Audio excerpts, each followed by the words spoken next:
ಭತ್ತ ಕೃಷಿಗೆ ಕೂಲಿ ಕಾರ್ಮಿಕರ ಕೊರತೆ ಒಂದೆಡೆಯಾದರೆ ಮಳೆಯ ಕೊರತೆ ಮತ್ತೊಂದೆಡೆ. ಜಿಲ್ಲೆಯಾದ್ಯಂತ ಕಳೆದ ಹಲವು ವರ್ಷಗಳಿಂದ ಗದ್ದೆ ಕೆಲಸಗಳಿಗೆ ಕಾರ್ಮಿಕರ ಸಮಸ್ಯೆ ಹೆಚ್ಚಾಗಿದ್ದು, ರೈತರು ಪರ್ಯಾಯ ಮಾರ್ಗಗಳನ್ನು ಕಂಡುಕೊಳ್ಳುತ್ತಿದ್ದಾರೆ. ಮಡಿಕೇರಿ ತಾಲೂಕಿನ ಚಯ್ಯಂಡಾಣಿ ಸಮೀಪದ ನರಿಯಂದಡ ಗ್ರಾಮದ ರೈತ ಪೊಕ್ಕುಳಂಡ್ರ ರಕ್ಷಿತ್ ಅವರು ಕಳೆದ ವರ್ಷದಿಂದ ಡ್ರಮ್ ಸೀಡರ್ ಯಂತ್ರ ಬಳಸುವ ಮೂಲಕ ಭತ್ತ ಬಿತ್ತನೆ ಕಾರ್ಯದಲ್ಲಿ ಕಾರ್ಮಿಕರ ಸಮಸ್ಯೆಗೆ ಪರಿಹಾರ ಕಂಡುಕೊಂಡಿದ್ದಾರೆ. ಸಾಮಾನ್ಯವಾಗಿ ಕನಿಷ್ಠ 10 ಮಂದಿ ಕಾರ್ಮಿಕರು 2 ದಿನಗಳಲ್ಲಿ ಮಾಡುವ ಬಿತ್ತನೆ ಕಾರ್ಯವನ್ನು ಡ್ರಮ್ ಸೀಡರ್ ಮೂಲಕ ಅರ್ಧ ದಿನದಲ್ಲೇ ಕೇವಲ ಒಬ್ಬ ಕಾರ್ಮಿಕನ ನೆರವಿನಿಂದ ಪೂರ್ಣಗೊಳಿಸಬಹುದಾಗಿದೆ. ಇಬ್ಬರು ಕಾರ್ಮಿಕರು ದಿನವೊಂದಕ್ಕೆ ಸುಮಾರು 3.5-4 ಎಕರೆ ಪ್ರದೇಶದಲ್ಲಿ ಭತ್ತದ ಬೀಜ ಬಿತ್ತನೆ ಮಾಡಬಹುದಾಗಿದೆ.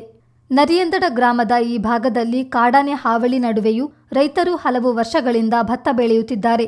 ಆದರೆ ಕಾರ್ಮಿಕರ ಕೊರತೆ ತೀವ್ರವಾಗಿರುವ ಹಿನ್ನೆಲೆಯಲ್ಲಿ ರಕ್ಷಿತ್ ಅವರು ಡ್ರಮ್ ಸೀಡರ್ ಬಳಸಿ ಭತ್ತ ಬಿತ್ತನೆ ಮಾಡುವ ವಿನೂತನ ಪ್ರಯೋಗಕ್ಕೆ ಮುಂದಾಗಿದ್ದು ಯಶಸ್ಸು ಕಂಡಿದ್ದಾರೆ.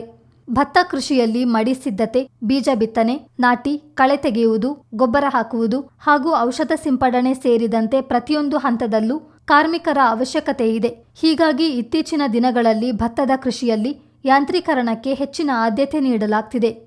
ಚಿತ್ತಾರ ನ್ಯೂಸ್, ಚಯ್ಯಂಡಾಣೆ.